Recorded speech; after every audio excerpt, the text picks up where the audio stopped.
कि इस वक्तव्य के हम लोग साथ नहीं हैं। तरह भी भारतीय जनता पार्टी है जो देश के हमारे जो संविधान है उसको तहस नहस कर रही है। अब आप देखें, पार्लियामेंट के उद्घाटन में प्रोटोकॉल का धज्जियां उड़ाते हुए एक महिला देश के महामहिम राष्ट्रपति को भी अपमानित किया गया। भाजपा की आगे कोशिश है कि इस देश में चुनाव को ही खत्म कर दें। वो कह रहे हैं कि एक पार्टी रहेगा पूरे देश में। कभी कहते हैं कि विपक्ष विहीन देश चलाएंगे, कि हम देश में राजशाही चाहते हैं। पैदा करने के लिए पैसे का इस्तेमाल किया, अडानी का पैसा उठा करके विधायकों को खरीद करके कई राज्यों में सरकार बनाना शुरू कर दिया। हम लोगों ने भांप लिया, नीतीश जी भी भांप लिए।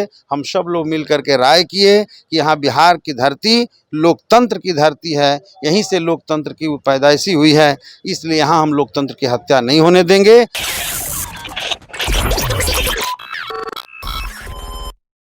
नमस्कार, प्रिंस कुशवाहा बिहार टॉक देख रहे हैं। देखिए, माले के विधायक हमारे साथ अमरजीत कुशवाहा है। हम बात करेंगे कि नए शिक्षा नियमावली को लेकर प्रोफेसर चंद्रशेखर का बयान है कि बिहार में साइंस की जो सीटें हैं वो खाली रह जाती है, इसलिए बाहर के राज्यों को ऐसे छूट दिया गया है। क्या लग रहा है, साइंस पढ़ने वाले की संख्या कम है क्या बिहार में? हम चंद्रशेखर जी जो शिक्षा मंत्री, माननीय शिक्षा मंत्री जी हैं, उनके बयान से सहमत नहीं हैं। और आंकड़े तो उन लोगों के पास है, लेकिन प्रतिभाओं के बारे में जो मुझे पता है कि बिहार देश भर में प्रतिभा का धनी है और देश में हमेशा रिकॉर्ड बनाता है। बिहार की प्रतिभाएं विदेशों में पलायन करके जाती हैं, तो ऐसा नहीं हुआ है। और अब वो कहाँ से बोल रहे हैं हम नहीं बता पाएंगे, लेकिन इतना बात ज़रूर है कि इस वक्तव्य के हम लोग साथ नहीं हैं। और अभी जो है इसी के आधार बना करके, जैसा उन लोगों ने शिक्षक परीक्षा के लिए नियमावली बनाया, डोमिसाइल ख़त्म किया, हम उसके भी खिलाफ़ हैं। हमारी पार्टी भाकपा माले भी खिलाफ़ हैं और हम लोग सरकार से मिल करके यह मांग भी करेंगे। विधानसभा के सत्र के दौरान भी हम लोग मांग करेंगे कि सरकार ये जो बदलाव किया है इसको वापस ले। ये ठीक नहीं है, ये छात्र नौजवानों के भावनाओं के खिलाफ़ है और बिहार के शिक्षित लोगों के और बिहार के ही भावना के खिलाफ़। माले हमेशा सरकार में रही है, नीतीश कुमार के साथ है, मंत्री पद नहीं लेती है क्योंकि जनता और मंत्री के बीच में जो पुल का काम है उसको माले को करना है, जिम्मेवारी लेती है। लेकिन आप लोग टाडा वाले भी बात पे अपन लोग आंदोलन करते हैं, नीतीश कुमार का कुछ ठोस उस पर कदम नहीं उठाता है। आप भी शिक्षा नियमावली का विरोध कर रहे हैं। आप लोग सिर्फ विरोध करते हैं, सरकार में रहते हैं, कुछ होता नहीं है। नीतीश कुमार सुन नहीं रहे। देश के सामने सबसे बड़ा खतरा भी भारतीय जनता पार्टी है जो देश के हमारे जो संविधान है उसको तहस नहस कर रही है। हमारे देश में जो लोकतंत्र स्थापित है उसको नष्ट कर रही है। अब आप देखें, पार्लियामेंट के उद्घाटन में प्रोटोकॉल का धज्जियां उड़ाते हुए एक महिला देश के महामहिम राष्ट्रपति को भी अपमानित किया गया। उनको बुलाया तक नहीं गया, उस पद को भी अपमानित किया गया। तो क्या लोकतंत्र में इस तरह से होते रहेगा? भाजपा की आगे कोशिश है कि इस देश में चुनाव को ही खत्म कर दें। वो कह रहे हैं कि एक पार्टी रहेगा पूरे देश में। कभी कहते हैं कि विपक्ष विहीन देश चलाएंगे, तो अकेले देश चलाना है। और सिंगोल को स्थापित करके पार्लियामेंट में उन्होंने संदेश भी दिया कि हम देश में राजशाही चाहते हैं। तो राजशाही बनाम लोकशाही का लड़ाई 24 में होगा और जनता को फैसला करना है कि राजशाही चाहती है कि लोकशाही।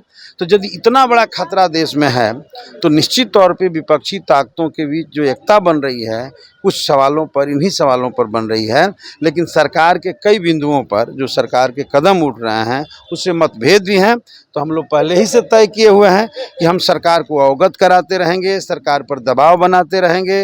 अभी कोऑर्डिनेशन कमेटी जो बन रहा है पार्टियों के बीच, उसमें भी हम लोग बात उठाएंगे और सरकार से कहेंगे कि ये जो बदलाव हो रहा है इससे भारतीय जनता पार्टी जैसी पार्टी जो खुद ही देश को बर्बाद कर रही है, जो कभी जनता के पक्ष में तो रही ही नहीं, देश को बांट करके राज कर रही है, वैसी ताकतों को भी मौका मिल जाएगा। इसलिए जन भावना का ख्याल रखते हुए सरकार इस सब पर विचार करे और हम सरकार को इसके लिए दबाव भी बनाएंगे।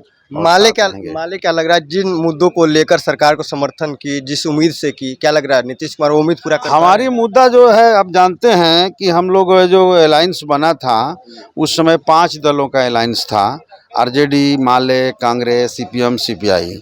और मजबूती के साथ बिहार के नौजवानों के रोजगार के सवाल पर, बिहार में लोकतंत्र और जनता के गरीबों के सवालों पर हम लोग एकजुट होकर के लड़े थे। जनता ने व्यापक समर्थन भी दिया था। थोड़े बहुत के अंतर से हम लोग ज़रूर सरकार नहीं बना पाए, तो हम उस मुद्दे पर कायम हैं कहीं से भी उससे अलग नहीं है। अब ज़रूर बीच में एक ऐसी परिस्थिति आई कि भारतीय जनता पार्टी पूरे देश में भगवा लहर पैदा करने के लिए पैसे का इस्तेमाल किया। अडानी का पैसा उठा करके विधायकों को खरीद करके कई राज्यों में सरकार बनाना शुरू कर दिया और बिहार को भी उसी दिशा में ले जाने की कोशिश की। हम लोगों ने भांप लिया, नीतीश जी भी भांप लिए, हम सब लोग मिल कर के राय किए कि यहाँ बिहार की धरती लोकतंत्र की धरती है, यहीं से लोकतंत्र की पैदाइशी हुई है, इसलिए यहाँ हम लोकतंत्र की हत्या नहीं होने देंगे। और इस मुद्दे पर, सांप्रदायिक फासिस्ट ताकतों को परास्त करने के मुद्दे पर, देश के संविधान और लोकतंत्र को बचाने के मुद्दे पर भाकपा माले और हम सब लोग एकजुट हुए हैं। इस मुद्दे पर हम लोग कायम हैं। लेकिन जनता से जुड़े हुए जो प्रश्न है, अगर हमारी ही समर्थन से चलने वाली सरकार जनता के साथ खड़ी नहीं होगी तो हम जनता के सवालों से सरकार को सिर्फ अवगत ही नहीं कराएंगे बल्कि सरकार पर दबाव भी बनाते रहेंगे। इस बार का विधानसभा जो चलने वाला है, क्या लग रहा है? जो शिक्षा नीति जो चेंज हुई है, डोमिसाइल खत्म किया गया है, उसको लेकर आप लोग विरोध करिएगा विधानसभा? डोमिसाइल के सवाल पर भी, शिक्षक नियमावली जो बदला गया है उस पर भी हम लोग सरकार से मांग करेंगे कि इसमें जो संशोधन आपने किया है उसको बदला जाए। हमारी ये सवाल रहेगा, इस पर हम लोग पीछे नहीं हटेंगे।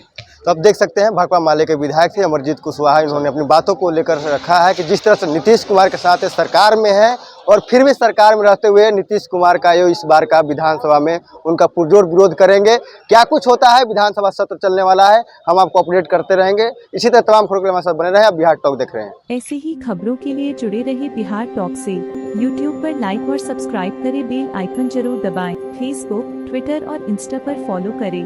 धन्यवाद।